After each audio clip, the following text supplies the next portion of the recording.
ஜெபம் பண்ண கிடவோம்.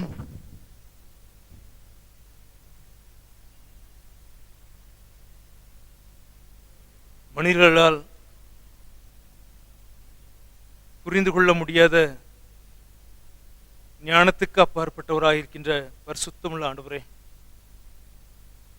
எங்கள் ஆண்டவராய் இயேசு கிறிஸ்துவின் பிதாவாகிய கடவுளே, எங்கள் மத்தியில் வாசமாயிருக்கின்ற திரியகரே, தூய ஆவியரே, நன்றியுடன் துதிக்கின்றோம்.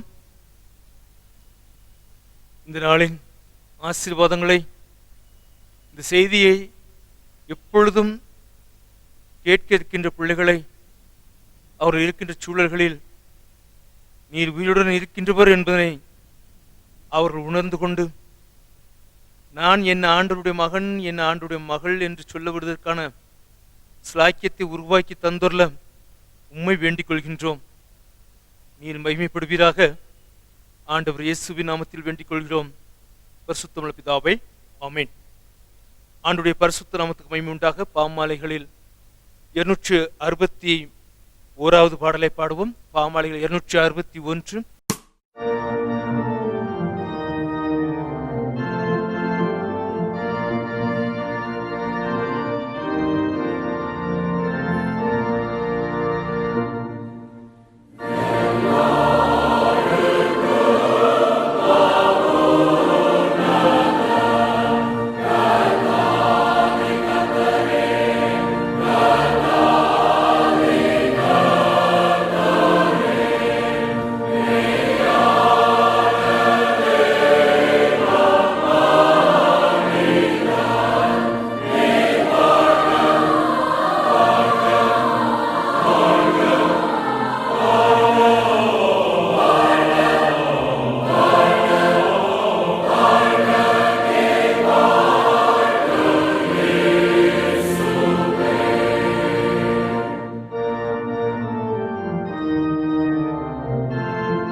பாடலை கேட்கின்ற பொழுது ஒன்றை நம் ஞாபகத்தில் வைத்துக் கொள்ள வேண்டும்.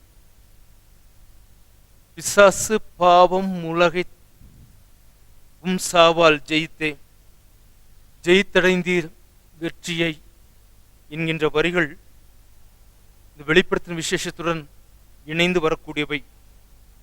இப்பொழுது நாம் அவனுடைய வசனத்தை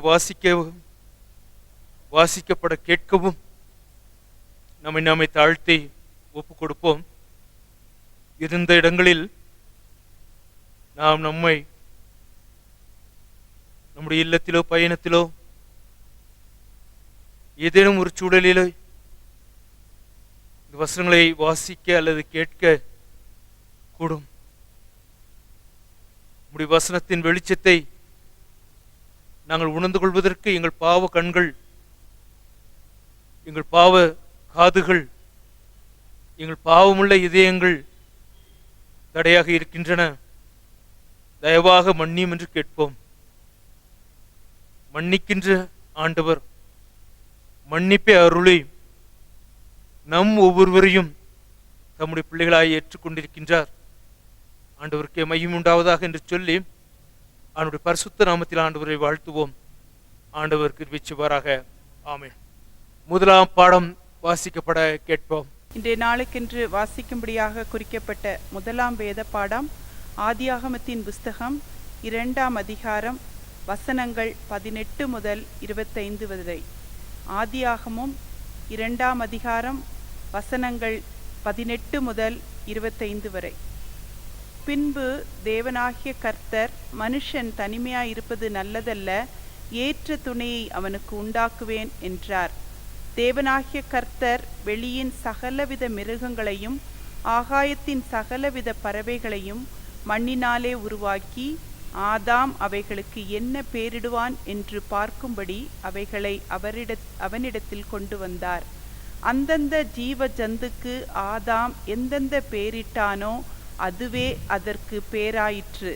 அப்படியே ஆதாம் சகலவித நாட்டு மிருகங்களுக்கும் ஆகாயத்து பறவைகளுக்கும் சகலவித காட்டு மிருகங்களுக்கும் பேரிட்டான். ஆதாமுக்கோ ஏற்ற துணை இன்னும் காணப்படவில்லை. அப்பொழுது தேவனாகிய கர்த்தர் ஆதாமுக்கு அயர்ந்த நித்திரையை வரப்பண்ணினார். அவன் நித்திரையடைந்தான். அவன் விலா எலும்புகளில் ஒன்றை எடுத்து அந்த இடத்தை சதையினால் அடைத்தார். தேவனாகிய கர்த்தர் தாம் மனுஷனில் எடுத்த விலா எலும்பை மனுஷியாக உருவாக்கி அவனை மனுஷனிடத்தில் கொண்டு வந்தார். அப்பொழுது ஆதாம், இவன் என் எலும்பில் எலும்பும் என் மாம்சத்தில் மாம்சமுமாய் இருக்கிறாள். இவள் மனுஷனில் எடுக்கப்பட்டபடியினால் மனுஷி எனப்படுவாள் என்றான். இது நிமித்தம் புருஷன் தன் தகப்பனையும் தன் தாயையும் விட்டு தன் மனைவியோடே இசைந்திருப்பான். அவர்கள் ஒரே மாம்சமாயிருப்பார்கள். ஆதாமும் அவன் மனைவியுமாகிய இருவரும் நிர்வாணிகளாயிருந்தும் வெட்கப்படாதிருந்தார்கள். வாசிக்கும்படியாக குறிக்கப்பட்ட முதலாம் வேத பாடம் வாசித்தாயிற்று. இரண்டாம் பாடம் வாசிக்கப்பட கேட்போம். வாசிக்கும்படியாக குறிக்கப்பட்ட இரண்டாம் வேத பாடம் பரிசுத்த திவ்ய வாசனாகிய யோவான் எழுதிய யோவானுக்கு வெளிப்படுத்தின விசேஷம்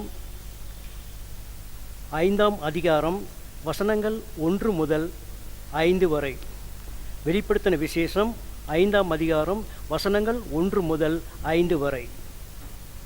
அன்றியும் உள்ளும் புறமும் எழுதப்பட்டு 7 முத்திரைகளால் முத்தரிக்கப்பட்டிருந்த ஒரு புஸ்தகத்தை சிங்காசனத்தின் மேல் வீற்றிருந்தவனுடைய வலதுகரத்திலே கண்டேன். புஸ்தகத்தை திறக்கவும் அதன் முத்திரைகளை உடைக்கவும் பாத்திரவான் யார் என்று மிகுந்த சத்தமிட்டு கூறுகிற பலமுள்ள ஒரு தூதனையும் கண்டேன். வானத்திலாவது பூமியிலாவது பூமியின் கீழாவது ஒருவனும் அந்த புஸ்தகத்தை திறக்கவும் அதை பார்க்கவும் கூடாதிருந்தது. ஒருவனும் அந்த புஸ்தகத்தை திறந்து வாசிக்கவும் அதை பார்க்கவும் பாத்திரவனாக காணப்படாததினால் நான் மிகவும் அழுதேன். அப்பொழுது மூப்பர்களில் ஒருவன் என்னை நோக்கி, நீ அழ வேண்டாம், இதோ யூதா கோத்திரத்து சிங்கமும் தாவீதின் வேருமானவர் புஸ்தகத்தை திறக்கவும் அதன் 7 முத்திரைகளை உடைக்கவும் ஜெயம் கொண்டிருக்கிறான் என்றான் என்பதே. வாசிக்க வேண்டிய இரண்டாம் வேத விண்ணப்ப பாடம் வாசித்து முடிந்தாயிற்று. தேவனே உமக்கு ஸ்தோத்திரம் உண்டாவதாக. ஆமீன். ஆண்டுடைய செய்திக்குள்ளாக கடந்து வருவதற்கு முன்பாக கிறிஸ்தவ கீர்த்தனைகளில் 378வது பாடலை பாடுவோம். எந்த நாவில் புது பாட்டு எந்தன் இயேசு தருகின்றார்.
சேற்றில் வீழ்ந்த என்னை அவர் தூக்கி எடுத்தார்.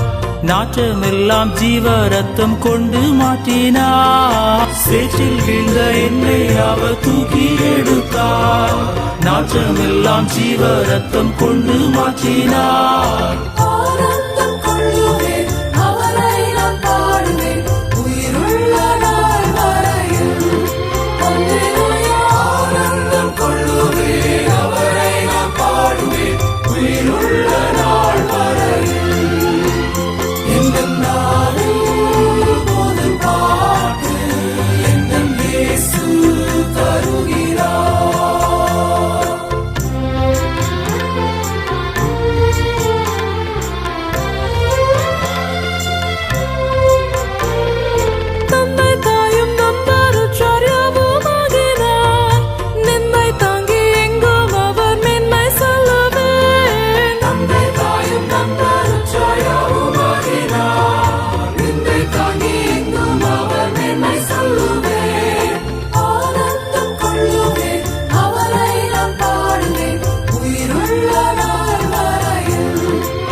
கிறிஸ்துவுக்குள் பிரியமானவர்களே, ஆண்டுடைய பரிசுத்தமான இந்த நாளிலே ஆண்டுடைய செய்தியை கேட்டுக்கொண்டிருக்கின்றீர்கள், கேட்கவும் இருக்கின்றீர்கள். ஆண்டவருக்கே மகிமை உண்டாவதாக. வெளிப்படுத்தும் விசேஷத்தை தெரிந்து கொண்டதற்கான நோக்கங்களை கடந்த வாரங்களில் நான் சொல்லிக்கொண்டே வந்தேன். இப்பொழுதும் எனக்கு பிரியமானவர்களே, வெளிப்படுத்தின விசேஷம் நம்மில் பலருக்கு புரியாத புதிராக இருக்கின்றது. அதே சமயத்தில் அதன் உண்மையான கருத்துக்களை நாம் ஆராய முற்படுவோமானால் நம்முடைய கண்கள் நம்மை அறியாமல் விரிவாக விரியக்கூடும். ஆண்டவருடைய வசனம் நம்மை ஆட்சி தேர்ச்சி வழிநடத்தட்டும். அன்றைய ரோம அரசு செய்த ஒரு காரியம், அது அரசியல் ரீதியாக இருக்கலாம், ஆனால் மத ரீதியாக இருக்கலாம். மத ரீதியாக அரசனை வணங்க வேண்டும் என்று சொன்னால்தான் அவர்கள் உயிருடன் வாழ முடியும். அவர்கள் அப்படி ஒரு மத துவேஷத்தை அல்லது அரச வணக்கத்தை வைத்திருப்பதற்கு ஒரு நோக்கம், தங்கள் ஆட்சியை தக்க வைத்துக் கொள்வதற்காக. இன்றைய இந்திய சூழலில் நீங்கள் இதை புரிந்து கொண்டிருப்பீர்கள். மதத்தை வைத்துக் கொண்டுதான் அந்த 1ஆம் நூற்றாண்டிலே ரோம பேரரசர்கள் ஆட்சி செய்தார்கள். அதற்கு தங்களை ஆண்டவர் என்று அழைக்க வேண்டும், கடவுள் என்று அழைக்க வேண்டும். லார்ட் அண்ட் காட், சென்ற வாரத்தில் நான் சொன்னேன். லார்ட் அண்ட் காட், அப்பா, இப்படியெல்லாம் அவர்களை கூப்பிட வேண்டும். இன்னும் சொல்ல வேண்டுமானால் பரலோகத்தில் இருக்கின்ற எங்கள் கடவுள் என்று சொல்லுவார்கள். இப்பொழுது நாம் அதை மறுபடியும் நான் சில மாதங்களுக்கு முன்பாக சொன்னேன். அப்போலோ என்கின்ற அந்த கடவுள் ஜியூஸ் என்ற கடவுளின் மகன்களில் ஒருவர். அவர் வானங்களில் ஆளுகின்றவர். வானத்து நட்சத்திரங்கள் அவருடைய கட்டளைக்கு கீழ்ப்பட்டவை. எனவே அவர் வானங்களில் ஆளுகின்றவர். ஜியூஸ் அங்கு இருக்கின்றார், அப்போலோவும் அங்கு இருக்கின்றார். எனவே பரமண்டலங்களில் இருக்கின்றவர் எங்கள் கடவுள், எங்கள் பிதா என்று சொல்ல ஆரம்பித்தார்கள். அரசனையும் கடவுளையும் சமமாக வைத்தார்கள். எனவே ஆண்டவர் கற்றுத்தந்த அந்த ஜெபத்தை ஆரம்பத்தை நாம் உன்னிப்பாக வாசிக்க வேண்டும். பல நேரங்களில் நாம் இனம் புரியாமல் அல்லது அந்த வார்த்தையின் உட்கருத்தை புரியாமல் கடந்து போய் விடுகின்றோம். பரமண்டலங்களில் இருக்கின்ற எங்கள் பிதாவே. ஆண்டவர் தம்முடைய சீடர்களுக்கு கற்றுக் கொடுக்கின்ற அந்த அந்த வார்த்தையில் பரமண்டலங்களில் இருக்கின்ற எங்கள் பிதாவே, அதில் உண்மையான கடவுள் பரலோகத்தில் இருக்கின்றார், அவர் எங்கள் பிதாவாக இருக்கின்றார். எவ்வளவு ஆழமான நுட்பமான செய்தியை ஒரு 3 வரிக்குள், மூன்று வார்த்தைகளுக்குள் ஆண்டவர் உள்ளடக்கி இருக்கின்றார். எனவே இதனை நாம் ஞாபகத்தில் வைத்துக் கொள்வோம். மதத்தை வைத்துக் கொண்டும் ஆட்சியை தக்க வைத்துக் கொள்வது. ஏனென்றால் அன்றைய ரோம அரசு உலகம் முழுவதையும் ஆண்டு கொண்டிருந்தது. ஞாபகத்தில் வைத்துக் கொள்வோம். அவ்வப்பொழுது நான் சொல்லுவேன், all roads are lead to Rome. எல்லா சாலைகளும் ரோமை நோக்கி பயணிக்கின்றன என்று சொல்லுவார்கள். ஏனென்றால் ரோமை அவர்கள் கட்டி ஆண்டார்கள். ரோமை மட்டுமல்ல, உலகை கட்டி ஆண்டார்கள். எனவே தான் அந்த ஆளுகையை தக்க வைத்துக் கொள்ள வேண்டும் என்பதற்காக. இதிலிருந்து நாம் புரிந்து கொள்ள வேண்டிய ஒன்று, இன்றைய இந்திய சூழலையும் நாம் புரிந்து கொண்டு இருப்பது நல்லது. தொலைக்காட்சி செய்திகளை, தொலைக்காட்சியில் வருகின்ற அந்த படங்களை, நேற்று தினம், அதாவது இந்த ரெக்கார்டிங் நடைபெறுகின்ற இன்றைய வியாழக்கிழமைக்கு முந்தைய தினமான நேற்றைய தினம், இவைகளெல்லாம் வைத்து பார்க்கின்ற பொழுது இவைகளுக்கு பின்னால் மதம் மட்டும் இருப்பதாக நாம் நினைத்து கொள்ள வேண்டாம். ஆளுகையை வரும் நாட்களில் தக்க வைத்துக் கொள்ள வேண்டும். எனவே இதனை இந்திய சூழலுடன் நீங்கள் பொருத்தி பார்க்க ஆரம்பிப்பீர்களானால், வெளிப்படுத்தின விசேஷத்தில் அன்றைய நாட்களில் விசுவாசிகள் பட்ட பாடுகளையும் இன்றைக்கு நடக்கின்ற செய்திகளையும் உன்னிப்பாக ஒப்பிட்டு பார்க்க ஆரம்பியுங்கள். தயவாக 1வது நூற்றாண்டிலே இப்படி நடந்தது, இந்த 21வது நூற்றாண்டிலே இப்படி நடந்து கொண்டிருக்கின்றது. இதுதான், இங்கிருந்துதான் நாம் சற்று உள்வாங்கிக் கொள்ளக்கூடிய பல்வேறு செய்திகள் அடங்கி இருக்கின்றன. சென்ற வாரத்திலிருந்து விட்டு சென்ற அந்த பகுதிகளை சில சுருக்கத்தை மட்டும் சொல்லிவிடுகின்றேன். அரசனே டொமினிட் எட் டியூஸ் என்னவாக அழைக்க வேண்டுமாம்? Lord and God. ஆனால் கிறிஸ்தவர்கள், ஆதி திருச்சபையின் கிறிஸ்தவர்கள், ஆண்டவராகிய கடவுளே, கர்த்தராகிய தேவனே என்று வழிபட ஆரம்பித்தார்கள். இவர்கள் அரசனை இப்படி கூப்பிட வேண்டும் என்று சொல்கின்றார்கள். கிறிஸ்தவர்கள் மாற்றி சொல்கின்றார்கள், எங்களுக்கு கடவுள் இயேசு கிறிஸ்துவில் வெளிப்பட்டவர்.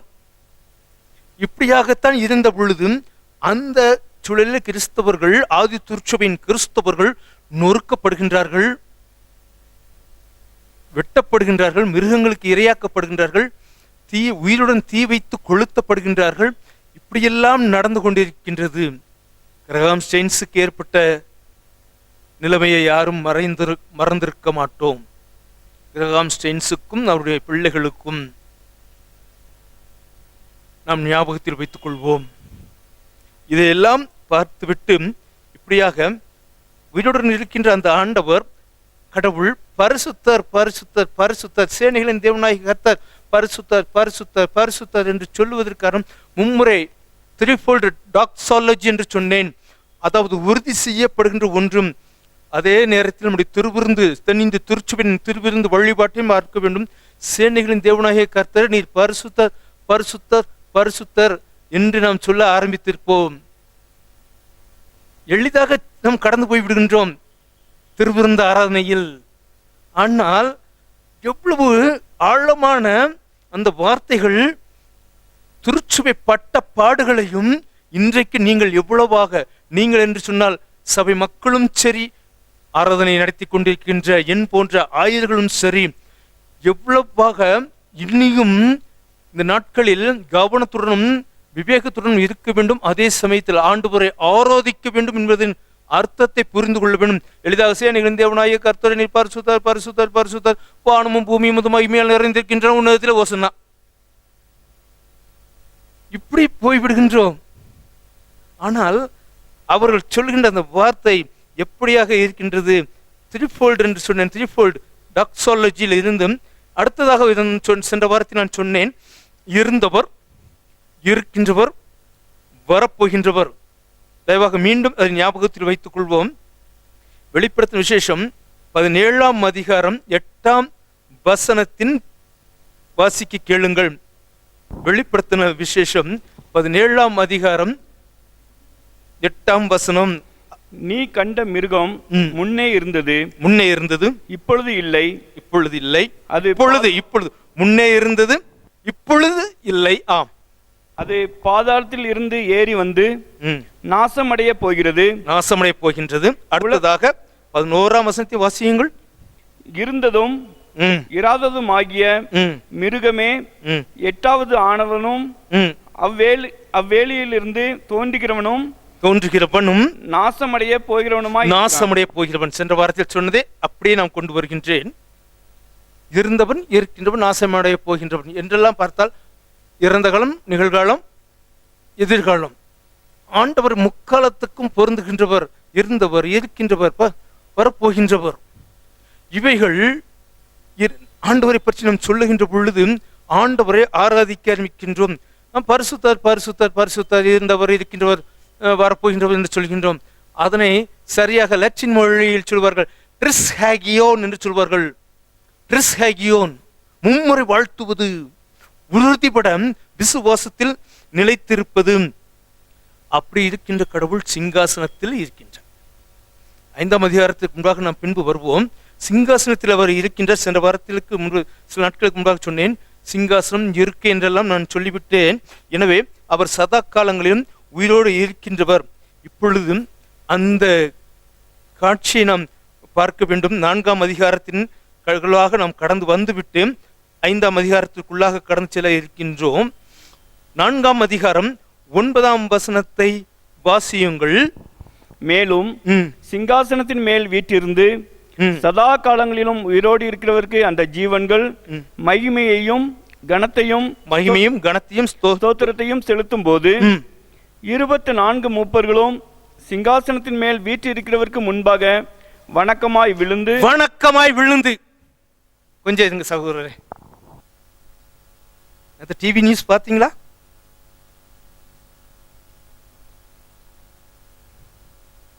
நான் இன்னைக்கு இந்த மாதிரி நடக்குன்னு சொல்லி இந்த பகுதியை தள்ளி வச்சுக்கிட்டு நான் வரல. நான் ஒன்றும் தீர்க்கதரிசியே இல்லை, ஜெப செய்கிற தீர்க்கதரிசின்னு இங்கே யாராச்சும் முடிவு பண்ணீங்கன்னா அதை போல பெரிய தவறான வார்த்தைகள் எதுவும் இருக்காது. சரி, வணக்கமாய் விழுகின்றார்கள். சதா காலங்களிலும் உயிரோடு இருக்கிறவரை தொழுது கொண்டு தங்கள் கிரீடங்களை சிங்காசனத்திற்கு முன்பாக வைத்து, தங்கள் கிரீடங்களை சிங்காசனத்தின் முன்பாக வைத்து. தங்கள் கிரீடங்கள் எப்பொழுது கொடுக்கப்பட்டது?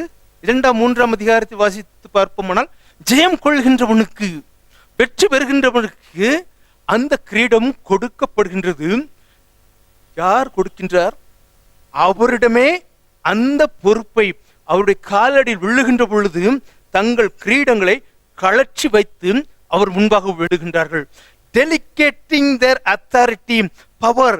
நாம் பல நேரங்களில் எனக்கு ஒரு பொறுப்பு கொடுக்கப்பட்டு விட்டால் ஏதோ எனக்கு ஒரு கிரீடம் வந்து விட்டதாக எண்ணி மனிதனை மதிக்காமல் போய்விடுகின்ற தன்மை நம்மில் பலருக்கு இருக்கின்றது. ஆனால் ஆண்டவரை தொழ ஆரம்பிக்கின்ற பொழுது நம்மை உண்மையாகவே தாழ்த்தி சரணாகதி அடைவது. ஆராதனை என்பது நம்மை பெருமையாக்குவது. நம்முடைய பெருமைகள், ஆசாபாசங்கள், நம்முடைய பாவங்களை தொலைக்கின்ற இடம் ஆராதனை செய்யக்கூடிய இடம். ஆராதனை, மீண்டும் மீண்டும் சொல்லுவேன், ஆராதனை என்பது இங்கிருந்து அங்க குதிக்கிறது அப்படியே எப்படின்னு. பல நேரங்களில் இது 27வது வருஷத்துக்குள்ள வந்துட்டேன். 26 வருஷம் முடிஞ்சு குருவானவர் பொறுப்பில் 27வது வருஷத்துக்குள்ளாக ஆண்டுடைய பெரிய கிருபையில் வந்து விட்டேன். நான் ஜான் சர்ச்சை மட்டும் சொல்லிட்டு என்ன நினைக்காதுங்க. 5 வருஷம் தான் அதுக்கு இங்கிலீஷ் சர்வீஸை தவிர மிச்ச எல்லா இடங்கள்லையும் சொல்லக்கூடிய ஒன்று, ஒரு ஃப்ரீ ஆர்டர் ஆஃப் சர்வீஸ் நடத்துங்க. பல நேரங்களில் எனக்கு சிரிப்பாக இருக்கும். 5வது வாரத்தில் ஃப்ரீ ஆர்டர் ஆஃப் சர்வீஸ் நன்றாக இருக்கின்றது, அந்த சர்ச்சில் இருக்குது, அப்படி இப்படி என்றெல்லாம் சொல்லுகின்ற பொழுது எனக்கு சிரிப்பாகத்தான் இருக்கும். ஒன்றும் புரியாது. அதற்குள்ளாக நான் செல்லவில்லை. ஆராதனை என்பது என்னை வெறுமையாக்கும். உடனடியாக ஒரு வசனத்தை எடுத்துக்கொள்வோம். சங்கீதம் 150 தம்புரோடும் வீணையோடனும் அவரை துதியுங்கள், ஓசை உள்ள கைத்தாளங்களுடன் நடனத்தோடும் அவரை துதியுங்கள். தெரியாம தான் கேட்குறேன். நம்முடைய சர்ச்சு இந்த கொரோனா காலத்தில் மூடப்படுகின்ற, வழிபாட்டிற்கு மூடப்படுகின்ற நாட்களுக்கு முந்தைய சனிக்கிழமை வரைக்கும் ஸ்கொயர் ப்ராக்டிஸ் நடந்துட்டு இருந்துச்சு. எனக்கு தெரிஞ்சு சொன்னேன். அதுக்கு பிறகு சகோதரர் ஒருத்தர் பார்சட் கமிட்டியில் முடிவு பண்ணி அவர் வந்து சொல்லி கொடுத்துட்டு இருந்தார். இப்போ நான் உங்கள்கிட்ட கேட்க விரும்புறது, நடனத்தோடு அவரை துதிங்கன்னு போட்டிருக்கு பழைய ஏற்பாட்டில். நாம் வாழ்றது இந்தியாவில், தமிழ்நாட்டில், நீலகிரியில். என்னால் நடக்கவே முடியாத சூழல் நான் இருக்கிற இந்த ரேம்ப்லேயே நடக்க முடியல. நான் உங்களுக்கு எல்லா சர்ச் மெம்பர்ஸும் வாங்க சனிக்கிழமை எல்லாருக்கும் டான்ஸ் சொல்லி கொடுக்க போறேன்னு சொன்னா இனி என்ன நினைப்பீங்க? என்ன நினைப்பீங்க? எல்லாரும் வாங்கன்னு சொன்னா அப்படியே நீங்க வந்துட்டீங்கன்னு வச்சுக்கோமே. வந்துட்டீங்க. நான் நீலகிரியில் இருக்கிற எந்த டான்ஸை சொல்லி கொடுக்குறது? இந்த அந்த இன மக்களை சொல்லுவதனால் அவர்களை நான் கொச்சைப்படுத்துவதென்றாக எண்ணிவிடக்கூடாது. படுகு இன மக்கள் ஆடுகின்ற நடனத்தை நான் சொல்லிக் கொடுக்க வேண்டுமா? தோடா இன மக்கள் சந்தோஷமாக நடனம் ஆடுகின்ற அந்த நடனத்தை நான் சொல்லிக் கொடுக்க முடியுமா? இல்லை காக்கா வலிப்பு வந்து விட்டது போல சினிமா நடிகர்கள் படத்தில் ஆடிக்கொண்டிருக்கின்றார்களே, ஃபிட்ஸ் வந்த மாதிரி, கை ஒரு பக்கம் மட்டும் கால் ஒரு பக்கம் வெட்டிட்டு கிடக்கும். அதை போல நான் சொல்லிக் கொடுக்குறதா? நான் 4 வருஷம் எதுக்கு படித்தேன்? டான்ஸ் சொல்லிக் கொடுக்குறதுக்கு படித்தேன்னா, பைபிளை பற்றி சொல்லிக் கொடுக்குறதுக்கு படித்தேன்னா? அப்போ பாருங்க, தம்புரோடும் வீணையோடும். அப்படி சொல்றவங்க எந்தெந்த சர்ச்சில் தம்பூர் அடிச்சு வீணை இருக்குன்னு பாருங்க. வேணா அந்த ஒரு எலக்ட்ரிக் கீபோர்டில் அதை வச்சுக்கிட்டு தம்புரையும் தபைலா இதெல்லாத்தையும் செட் பண்ணி வச்சுக்கலாம். வீணை கொண்டு ஒத்துக்குவீங்களா? தம்புரோடும் வீணையோடும். பழைய ஏற்பாட்டில் சொல்லப்பட்டது யூத மக்களுடைய வழிபாட்டு தன்மை. ஆண்டவர் இப்படித்தான் ஆராதிக்க வேண்டும் என்று சொன்னாரா? உண்மையோடு ஆராதி என்று சொன்னார். ஆராதனை என்பது என்னுடைய பொய்மையை நான் களைந்து விடுவது, என்னுடைய பெருமையை நான் களைந்து விடுவது, என்னை வெறுமையாக்குவது, அர்ப்பணிப்பது. வந்து எல்லாரும் வந்து ஆல்டர் முன்னால் வந்து விழுந்து வணங்குங்கன்னு நான் சொல்ல வரல. என்னை வெறுமையாக்குவது. இன்னொன்றும் சொல்ல வேண்டும். 12 ஆண்டுகள் பெரும்பாடுபட்ட ஒரு பெண் ஆண்டவருடைய உடையின் ஓரத்தை நான் தொட்டால் குணமாவேன் என்று சொல்லிவிட்டு வருகின்ற காட்சியம் பார்க்கின்றோம். அந்த பெண் அந்த பெண் சுக பெறுவதையும் நாம் பார்க்கின்றோம். ஆண்டவரிடமிருந்து வல்லமை புறப்பட்டது. இந்த கூட்டத்துக்குள்ள யார் என்னை தொட்டது என்று ஆண்டவர் கேட்கின்றார். இவ்வளவு பெரிய கூட்டத்துக்குள்ள என்ன உங்களை யார் தொட்டதுன்னு நான் எப்படியா கண்டுபிடிக்கிறதுன்னு சொல்லி எல்லாரும் திணறாங்க சீடர்கள். அந்த உடையின் ஓரத்தை தொடுவது வழிபாடு. வழிபாடு என்பது அந்த ஆண்டவரின் நான் இல்ல ஆண்டவரின் உடையின் ஓரத்தை தொடுவது கூட வழிபாடாகத்தான் கருதப்படுகின்றது. கிழக்கத்திய நாடுகளில், அதாவது பாலஸ்தீன் நாடுகள், மேற்கத்திய நாடுகள் அல்ல, பாலஸ்தீன் போல உள்ளிட்ட பின்பு வரும் இந்தியா போன்ற நாடுகளில் மரியாதைக்குரிய கணத்திற்குரிய ஒருவரின் உடையின் ஓரத்தை தொட்டால் அது வழிபாடு. இப்பொழுது யோசியுங்கள், சிந்தியுங்கள். அந்த மகள் குணமாக்கப்பட்டார். அதற்காக ஆண்டவரை வழிபட ஆரம்பித்தார். வழிபடுகின்றவர்கள் தன்னை வெறுமையாக்குகின்ற பொழுது வழிபடுகின்றோம். ஆண்டவரிடமிருந்து வல்லமை புறப்படுகின்றது. இப்பொழுது அவர் என்னவாக வாசிக்கலாம், தங்களுக்கு கொடுக்கப்பட்ட பொறுப்பை விட்டு விடுகின்றார்கள். 11ஆம் வசனத்தை வாசியுங்கள். கர்த்தாவே, தேவரீர் மகிமையையும் கனத்தையும் வல்லமையையும் பெற்றுக்கொள்கிறதற்கு பாத்திரராய் இருக்கிறீர். ஆம், நீரே சகலத்தையும் சிருஷ்டித்தீர். உம்முடைய சித்தத்தினாலே அவைகள் உண்டாயிருக்கிறவைகளும் சிருஷ்டிக்கப்பட்டவைகளுமாய் இருக்கிறது என்றார்கள். 24 மூப்பர்கள் வணக்கமை விழுகின்றார்கள். தங்களுடைய கிரீடங்களை வைக்கின்றார்கள். என்ன சொல்லுகின்றார்கள்? நீரே சகலத்தையும் சிருஷ்டித்தீர். நான் மீண்டும் சொல்லுவேன், நினைவுபடுத்துகின்றேன். ஆதியிலே கடவுள் வானத்தையும் பூமியும் படைத்தார். கடவுளை படைத்தது யார் அப்படின்னா, கடவுளை படைத்தது அவருன்னு சொன்னோன்னு வைங்க. அவரை படைத்தது யார்? இப்ப அடுத்ததாக ஒன்று சொல்லிக் கொண்டிருக்கின்றார்கள். பல லட்சம் ஆண்டுகள் ஆனது உலகம் உருவானது.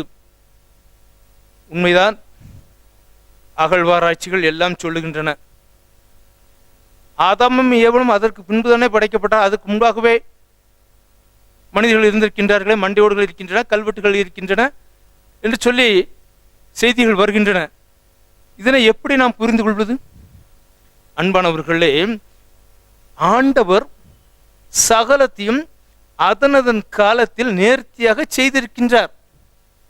ஞாபகத்தில் வைத்துக் கொள்வோம். அதனதன் காலத்தில் நேர்த்தியாக செய்திருக்கின்றார். ஆதியாகமத்தில் இருந்து கொண்டும் ஆதாம் ஏவாளுக்கும், கடைசியாக படைக்கப்பட்ட ஆதாமுக்கும் ஏவாளுக்கும் அதற்கு முன்பாக இருந்த வரலாறு தெரியாது. எனவே அதனதன் காலத்தில் நேர்த்தியாக செய்திருக்கின்ற ஆண்டவர் எப்படி என்று பார்த்தால், அவருடைய தெய்வீக தன்மையில் அவர் எப்பொழுது படைக்க வேண்டுமோ அப்பொழுது அதனதன் காலத்தில் உரிய நேரத்தில் உரியவற்றை படைக்கின்றார்கள். ஆதாமும் ஏவாளும் அவ்வாறு படைக்கப்பட்டவர்கள். அதற்கு முன்பாக உலகம் எப்படி இருந்தது என்று ஆதாமும் ஏவாளும் கல்வெட்டையும் ஓலைச்சுவடியும் பற்றி ஆராய்ச்சி செய்து கொண்டிருக்கவில்லை. எனவே ஆதாமுக்கு கல்வெட்டு தெரியுமா, ஆதாமுக்கு ஏவாளுக்கும் கல்வெட்டு தெரியுமா? இன்னைக்கு நாமளும் நீங்களும் படிச்சிருக்கோம். கல்வெட்டு ஆராய்ச்சி செய்வதற்கு படித்தவர்கள் இருக்கின்றார்கள். ஓலைச்சுவடியை ஆராய்ச்சி செய்வதற்கு படித்தவர்கள் எத்தனையோ பண்டிதர்கள் இருக்கின்றார்கள். உலகம் பல லட்சம் ஆண்டுகளுக்கு முன்பாக இருந்திருக்க கூடும். ஆனால் ஆதாமும் ஏவாளும் தாங்கள் படைக்கப்பட்டதின் நோக்கத்தை தன்மை புரிந்து கொண்டு அதை வெளிப்படுத்துகின்ற பொழுது திருமறையின் வரலாறு ஆரம்பமாகின்றது. ஞாபகத்தில் வைத்துக் கொள்வது நல்லது. இப்பொழுது அந்த நான் சென்ற வாரத்தில் சொன்னேன், படைப்பு ஒரு 6 கேள்வி கொடுத்திருந்தேன். 24 மூப்பர்கள் என்ன சொல்லி வணங்குகின்றார்கள்? ஆண்டவர்களுடைய படைப்பை, சகலத்தையும் படைத்தீர். ஆனால் 4 ஜீவன்கள் அந்த படைப்பை பற்றி பேசவில்லை. இது ஒரு முக்கியமான வேறுபாடு. 24 மூப்பர்கள் கடவுள் படைத்தவர் என்பதனை அறிக்கையிடுகின்றார்கள். அடுத்ததாக என்ன சொல்லி விடுகின்றார்கள்? என்ன தேவரீர் பாத்திரராய் இருக்கின்றீர். 11ஆம் வசனத்தை மீண்டும் வாசியுங்கள். கர்த்தாவே, ஆ. தேவரீர் மகிமையையும் கனத்தையும் வல்லமையையும் பெற்றுக்கொள்கிறதற்கு பாத்திரராய் இருக்கிறீர். தேவரீர் வல்லமையும் மகிமையும் பெற்றுக்கொள்ள பாத்திரராய் இருக்கிறீர். பல நேரங்களில் ஐயம் அன்வர்த்தி என்று சொல்கின்றோம். திருவிருந்து ஆராதனையில் தாழ்மையின் ஜபத்தை யாவரும் சேர்ந்து நாம் சொல்லுகின்றோம். இந்த திருச்சபையில் இரக்கமுள்ள கர்த்தாவே, உம்முடைய பந்தியில் சேர்வதற்கு எங்கள் சுயநீதியை நம்பி சேராமல் உம்மை நம்பி சேர்கின்றோம். நாங்கள் தகுதியானவர்கள் இல்லை. we are unworthy. ஏன்? பாத்திரராய் இருக்கின்றீர். பாத்திரர் ஒர்த்தி. இப்பொழுது சற்று கவனித்துக் கொள்ள வேண்டும். பாத்திரராய் இருக்கின்றீர் என்ற அந்த வார்த்தை ஒர்த்தி எதற்கு என்றால், அந்த 1வது நூற்றாண்டிலே ரோம பேரரசன் வெற்றி பெற்று வருகின்ற பொழுது முன்பாக சொல்லியிருந்தேன், அனைவரும் வெள்ளை உடைவு தரித்து கொண்டு நகரமே வெள்ளைமயமாக காட்சியளிக்க வேண்டும். நகரமே வெள்ளை அணிந்து எல்லாரும் நகரமே வெள்ளையாக காட்சி தர வேண்டும். அனைவரும் ஒயிட் அண்ட் ஒயிட் கவுன்ல தான் இருக்கணும். அல்லது இப்போ நம்ம ஒயிட் பேண்ட் ஒயிட் ஷர்ட் போடுறது மாதிரி கான்ஃபர்மேஷன்லையோ மற்ற டைம்களிலோ. ஆனால் ஒர்த்தி என்று சொல்வதற்கு காரணம், அரசன் அவ்வாறு வெற்றி பெற்று வருகின்ற பொழுது அவனை வரவேற்பதற்காக சொல்லப்படுகின்ற அந்த வார்த்தை, யூ ஆர் ஒர்த்தி, நீர் மட்டும் பாத்திரர், we are unworthy. ஏன்னா அரசன் ஜெயித்திருக்கார். அந்த வெற்றிக்கு நீர் மட்டும்தான் காரணம். we are unworthy. உலகை ஜெயித்தவரை தம் சாவால், பிசாசு பாவம் உலகை தம் சாவால் மிதித்து ஜெயித்தடைந்தீர் வெற்றியை, நீர் வாழ்க வாழ்க இயேசுவே. சும்மா பாடிட்டு போயிடுறோம் இல்ல. ஆண்டவரை ஒர்த்தியாக, பேரரசனை தான் ஒர்த்தி என்று சொல்ல வேண்டும், தகுதியுடையவர் பாத்திரர் என்று சொல்ல வேண்டும். ஆனால் அரசனை பாத்திரராக சொல்கின்றார்கள். கம்யூனியனுக்கு வர்றோம்ல, எவ்வளவு, நான் சிஎஸ்ஐ சர்ச்சுகளில் மட்டும் நான் சொல்ல வரல, ஜான் சர்ச்சையும் நான் சொல்லல, எல்லா திருச்சபைகளிலும் போதகர்கள் வருத்தப்படக்கூடியவர் ஒன்று,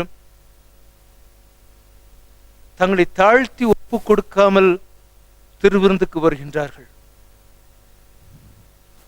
நாம் ஆண்டவரை பெற்றுக்கொள்கின்ற பொழுது தகுதி இல்லாத நம்மை அவர் தகுதிப்படுத்துகின்றார். அவர் வெற்றி சிறந்தவர், அவர் வெற்றி பெற்றவர் என்பதனை வரவேற்பதற்காக திருவிருந்தில் பங்கு பெறுகின்றோம். அங்கு அரசனை வரவேற்பதற்காக இன்றைக்கு சாக்கிரம் அப்பமும் திராட்சை ரசமும் நாம் ஆண்டவருடைய திருவுடலாக திரு ரத்தமாக பெற்றுக்கொள்வதின் அடையாளம். அவர் வெற்றி சிறந்தவர், ஒருத்தி, அவர் மட்டும்தான் தகுதியானவர். இதனுடன் இணைத்து 5ஆம் அதிகாரத்திற்குள்ளாக நாம் கடந்து செல்வோம். தென்னிந்திய திருச்சபை இந்த நாளிலே சிந்திக்கும்படியாக தந்திருக்கின்ற அந்த தலைப்பு மேரேஜ் இஸ் a covenant. ஏற்கனவே இது குறித்து நான் 2 முறை நம்முடைய ஆலயத்தில் செய்தியை கொடுத்து விட்டேன். எனவே இதனுடன் இணைந்து வருகின்ற அந்த காட்சியை நாம் பார்க்க வேண்டும். வெளிப்படுத்தும் விசேஷத்தில் 5ஆம் அதிகாரத்தில் நாம் வாசித்து பார்த்தால் சில முரண்பாடுகளை பார்க்க முடியும். நான் அந்த ஒரு 6 கேள்வியை கொடுத்திருந்தேன். சிங்கம், அடிக்கப்பட்ட வண்ணமாய் இருக்கின்ற ஆட்டுக்குட்டி, அதை தொடர்ந்து ஈசாயின் வேர்த்துளி. அப்படியே இதை ஞாபகத்தில் வைத்துக் கொள்வோம். கடவுளின் படைப்புக்குள்ளாக, திருமண வாழ்வுக்குள்ளாக கடந்து செல்வோம். படைத்த கடவுளை நினைத்து பார்ப்போம். ஆதாமை படைக்கின்றார் கடவுள். அது ஒரு உருவம், ஒரு தோற்றம். ஏவாளை உருவாக்குகின்றார், முரண்பட்ட தோற்றம். கண் அதே போல இருக்கலாம், செவிகள் அப்படி இருக்கின்றன, ஆனால் செயல்கள். ஒரு ஆணுக்கும் ஒரு பெண்ணுக்கும் திருமணம் நடக்கின்ற பொழுது 2 எதிரெதிர் துருவங்கள் ஒன்றாக ஆண்டவருடைய சமூகத்தில் வருகின்றார்கள். ஞாபகத்தில் வைத்துக் கொள்வோம். நான் ஒரு ஆணாக ஒரு மணமகனாக நிற்கின்றேன். எனக்கு வருகின்ற மனைவி வருகின்றார். எதிரெதிர் துருவத்தில் இருக்கின்றவர்களை ஒன்றாக இணைக்கின்றார்கள். இதை ஞாபகத்தில் வைத்துக் கொள்வோம். திருமணத்தில் எதிரெதிர் துருவங்கள் ஒரு துருவமாக இணைக்கப்படுகின்றது. எனவேதான் அவர்கள் இருவரும் ஒரே மாம்சமாய் இருப்பார்கள். தயவாக எதிரெதிர் குணாதிசயங்கள் உடையவர்கள், எதிரெதிர் தன்மைகள் உடையவர்கள். இதனை புரிந்து கொள்கின்ற பொழுது என்னுடைய உங்களுடைய செய்தியை கேட்டுக்கொண்டிருக்கின்ற ஒவ்வொருவருடைய திருமண வாழ்வும் நாம் திரும்ப பார்ப்பது நல்லது. இப்படியாக 5ஆம் அதிகாரத்திற்குள்ளாக வருகின்ற பொழுது தயவாக வாசியுங்கள். இப்பொழுது 5ஆம் அதிகாரத்திற்குள்ளாக நான் வந்து விடுகின்றேன். 5ஆம் அதிகாரம் 1ஆம் வசனம்.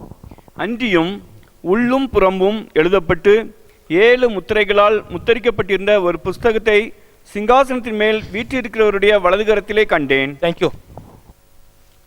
யோவான் எல்லாவற்றையும் சிஸ்டமேட்டிக்காக கொண்டு வந்திருப்பார். நல்லா படிச்சு பாருங்க. 1ஆம் அதிகாரம் ஒரு முகவுரையாக இருக்கும். 2ஆம் 3ஆம் அதிகாரம் அந்த 7 சபைகளை குறித்து சொல்லப்பட்டதாக இருக்கும்.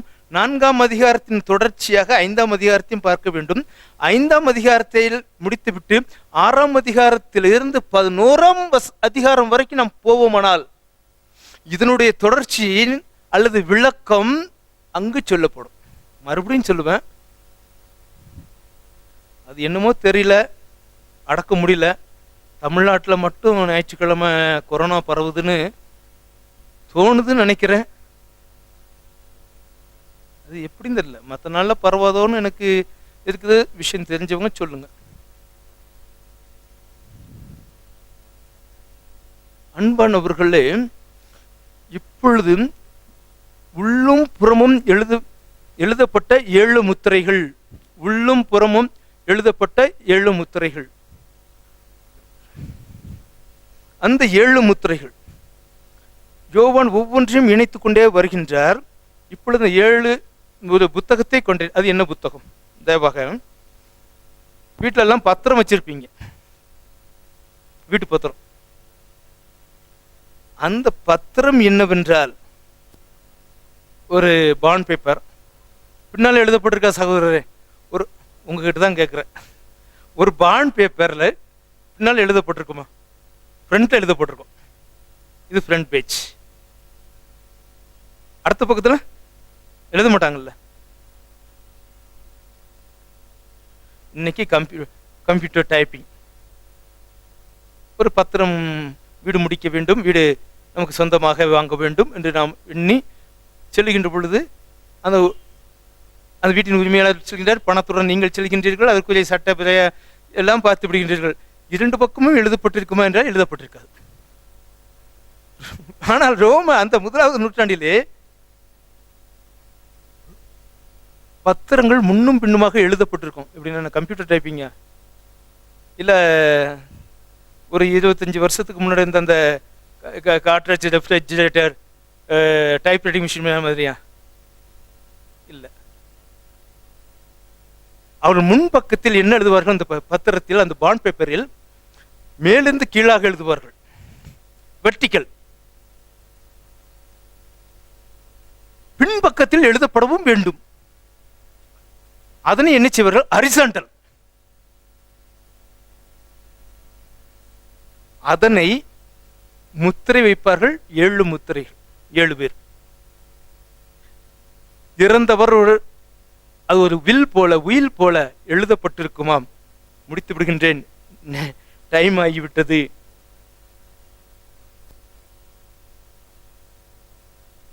Two minutes.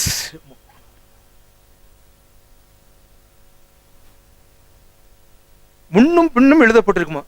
முன்னால் எழுதினது பின்னால் எழுதிருக்கான். நமக்கு காகிதம் கண்டுபிடிக்கப்பட்ட ஆண்டு சமீபத்தில் தான். அச்சு இயந்திரம் கண்டுபிடிக்கப்பட்டது சில நூற்றாண்டுகளுக்கு முன்புதான். தமிழ்நாட்டில் முதல்ல மொழி அச்சாக்கப்பட்ட நூலை பைபிள் தான், புதிய ஏற்பாடு தான்.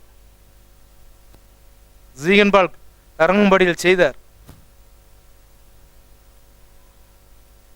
தமிழை திருமறையை மொழிபெயர்க்க ஆரம்பித்தார். இப்போதான் அச்சு இயந்திரம் வந்திருக்கின்றது, கம்ப்யூட்டர் எல்லாம் வந்திருக்கு, கம்ப்யூட்டர் டைப் எல்லாம் இருக்குது. அந்த நாட்களில் மேலிருந்து கீழாக எழுதுவார்கள். பின்பு பின்பக்கத்தில், அதை தொடர்ந்து பின்பக்கத்தில், நான் பெருமைக்காக இந்த நோட்டை காண்பிக்க, பெரும்பாலும் ஒரு பக்கத்தில் எழுதியிருப்பேன், அடுத்த பக்கத்தில் காலியாக வைத்திருப்பேன். ஏனென்றால் வரும் நாட்களில் இன்னும் கூடுதலாக நான் செய்திகளை சேகரித்து குறிப்புகள் எடுக்க வேண்டுமானால் அதனுடன் சேர்த்து பின்பக்கத்தில் எழுதுவதற்காகத்தான் அதை வெறுமையாக வைத்திருப்பேன். எனவே முன்பக்கத்தில் என்ன எழுதியிருக்கிறது என்பது தெரியாது. அது வெர்டிக்கலாக இருக்கும், பின்பக்கத்தில் இப்படியாக இருக்கும். அது ஒரு 7 முத்திரைகளால் பதிக்கப்பட்டிருக்கும். ஒருவர் தன்னுடைய சொத்துக்களை தன்னுடைய ஆண் மகனுக்காக, ஆண் வாரிசுகளுக்காக உயில் எழுதி வைத்திருப்பார்கள் அந்த நாட்களில். இப்பொழுது பெண்களுக்கும் சொத்தில் சம உரிமை உண்டு என்று சட்டம் வந்து விட்டது. ஆனால் யோபு அதற்கு முன்பாகவே கொடுத்திருக்கின்றார். யோபுவின் புத்தகத்தை படித்து பார்ப்போமானால் யோபு ரொம்பவும் ஆணையும் பெண்ணை பிரித்து பார்க்கல. இன்னைக்கு கல்யாணத்தில் வந்ததுனால எதுக்கே நீ பொண்டாட்டி அடிக்கன்னு ஒருத்தன்ட்ட கேட்டா அது யாருன்னு என்கிட்ட கேட்கக்கூடாது, சந்தேகப்பட்டு போட்டு அடி அடின்னு அடிக்கிறது. எதுக்குப்பா அவனுக்கு எதுக்கு அடிக்கணும்னா நான் அவளுக்கு தாலி கட்டினேன்னு சொல்லியிருக்கான். அவனும் ஐயருக்கு படிக்க போகணும்னு துடிக்கான். தாலி கட்டினதுல பொண்டாட்டி அடிக்கலன்னு ஏதாவது சட்டம் இருக்குதா? அப்படி இருந்துச்சு எனக்கு கொஞ்சம் கொடுங்க. பெண்களுக்கு சம உரிமை இன்றைக்கு சொத்தில் கொடுக்கப்பட்டு விட்டது, நான்கு தடம் புரளவில்லை. அந்த புத்தகம் அல்லது அந்த உயில் 7 பேரால் முத்திரை செய்யப்பட்டு வைக்கப்பட்டு விடும். 7 பேர் கொண்ட நண்பர்கள் அந்த முத்திரையை பதிப்பார்கள்.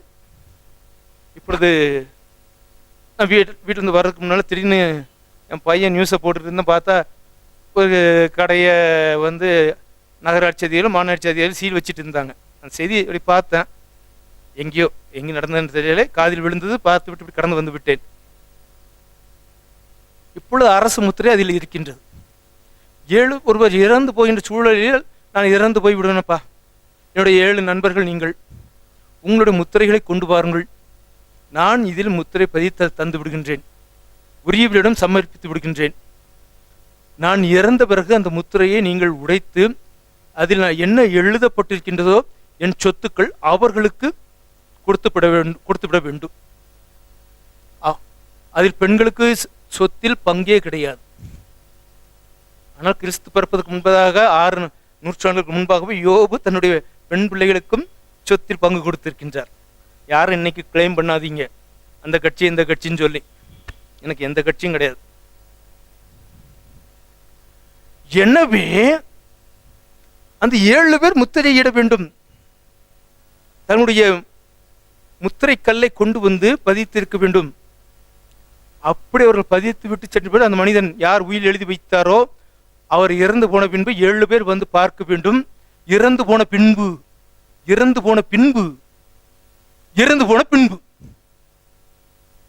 அவர்கள் முத்திரையை கொண்டு வர வேண்டும். அவர்கள் உரிய அதிகாரிகள் முன்பாக தங்களுடைய முத்திரையை காண்பித்து விட்டு சீல் வைக்கப்பட்ட அந்த புத்தகத்தை, இது உடைக்கப்படவில்லை, இது என்னுடைய முத்திரை என்பதனை காண்பிக்க வேண்டும்.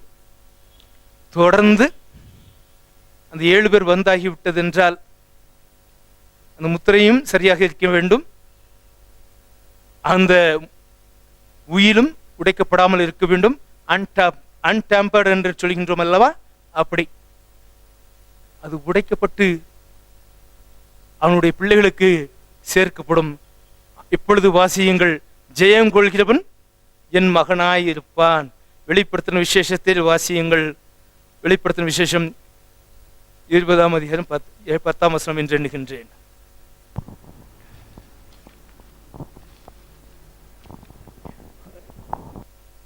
நான் 21:7.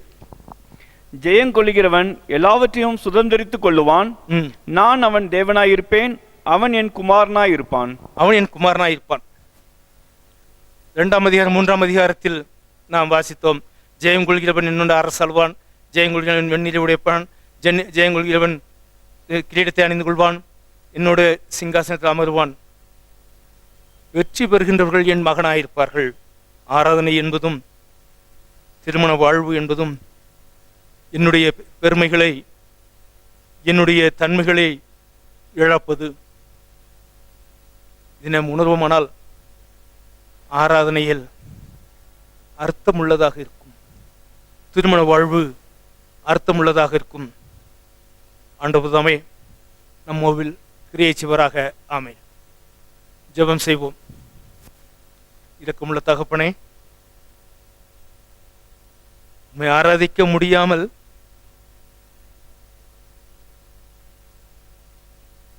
தவித்துக் கொண்டிருக்கின்ற பிள்ளைகளுக்கு அன்றைக்கு 24 மூப்பர்களும் சாஷ்டாங்கமாய் விழுந்திருக்கின்றார்கள்.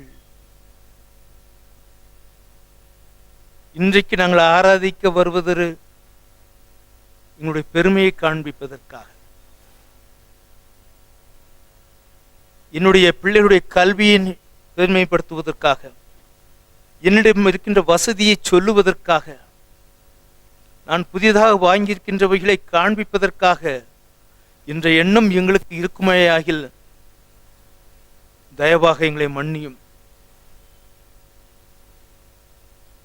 ஆராதனையை நான் என்னை வெறுமையாக்க வேண்டும், என் ஆண்டவர் என்னிலே ஆள்கொள்ள வேண்டும், நான் அவருக்கு மகனாய் இருக்க வேண்டும், நான் அவருக்கு மகளாய் இருக்க வேண்டும், வெற்றுள்ள வாழ்க்கை வாழ வேண்டும் என்று இந்த கொரோனா காலங்களில் தீர்மானிக்க கிருபை செய்யும். ஆண்டவரே, கிழக்கும் மேற்கும் சந்தித்துக் கொள்ளுகின்ற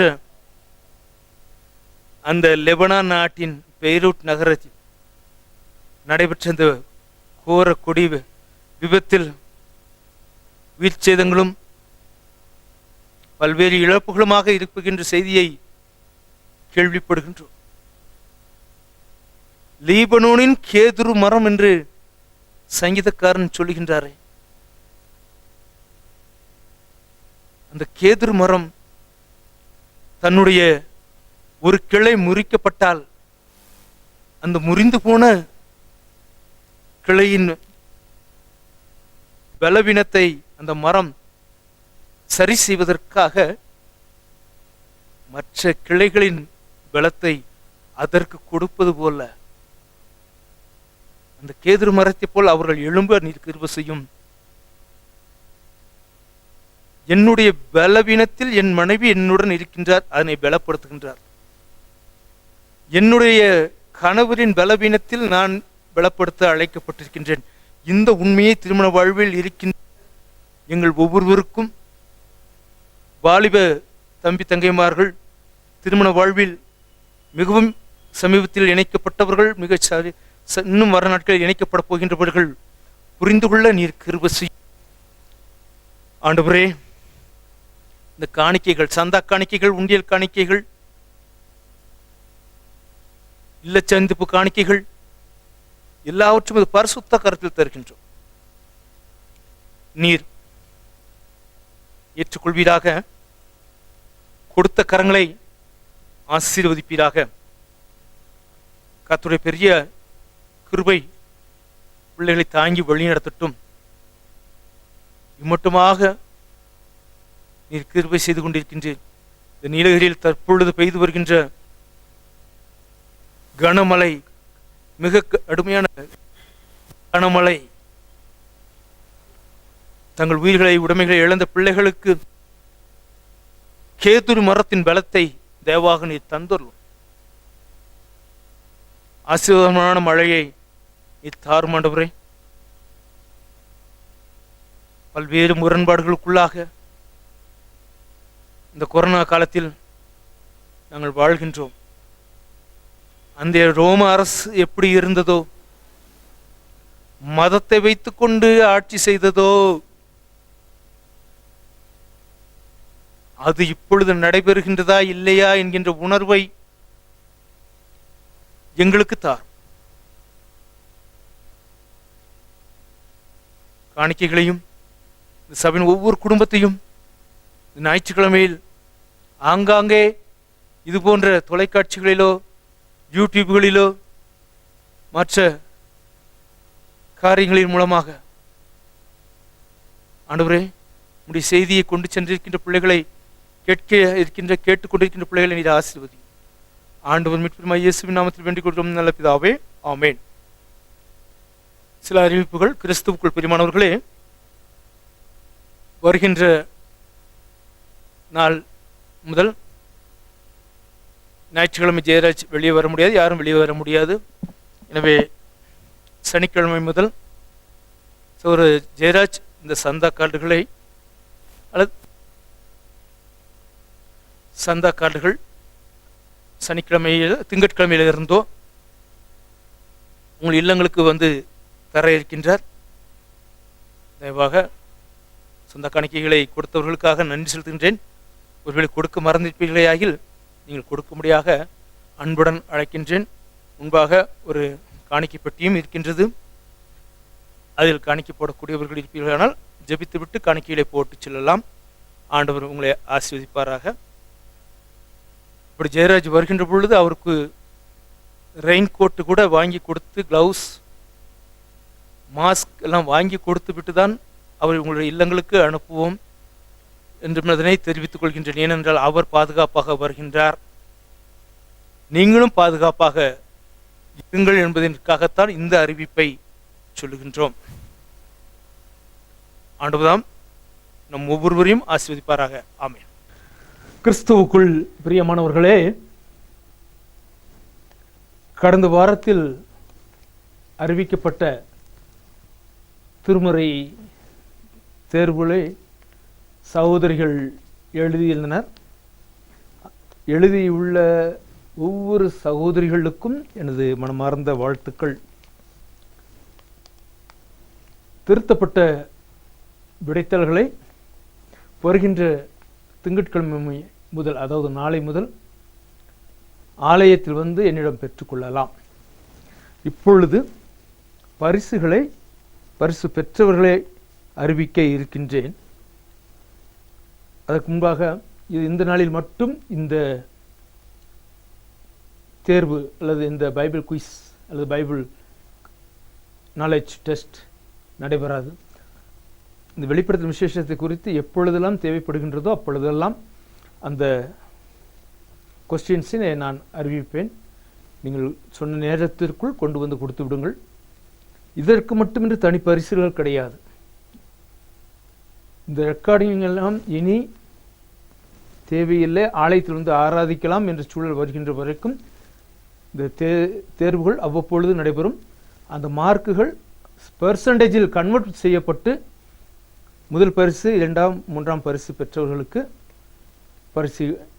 பரிசுகள் உரிய நேரத்தில் ஆலயத்தில் வழங்கப்படும் என்பதனை தெரிவித்துக் கொள்கின்றேன். கடந்த வாரத்தில் நான் அறிவித்த அந்த கேள்விகளுக்கு சகோதரிகள் எழுதியிருந்தனர்.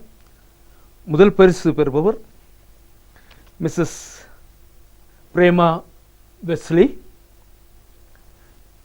மீண்டும் சொல்கின்றேன், முதல் பரிசு பெற்றவர் மிஸ்ஸஸ் பிரேமா வெஸ்லி, CMS சில்வர்டேல். 2ஆம் பரிசு பெற்றவர் மிஸ்ஸஸ் டயானா சாம், வண்டிப்பேட்டை, குன்னூர். மீண்டும் சொல்லுகின்றேன், 2ஆம் பரிசு பெற்றவர் மிஸ்ஸஸ் டயானா சாம், வண்டிப்பேட்டை, குன்னூர். 3ஆம் பரிசு பெற்றவர் மிஸ்ஸஸ் சுகுணா வின்சென்ட். மீண்டும் சொல்லுகின்றேன், 3ஆம் பரிசு பெற்றவர் Mrs Suguna Vincent, main Alwarpet. ஆண்டவர்தாம் ஒவ்வொரு பிள்ளைகளையும், உற்சாகமாக பங்கு பெற்ற ஒவ்வொரு பிள்ளைகளையும் ஆசீர்வதிப்பாராக. God bless you.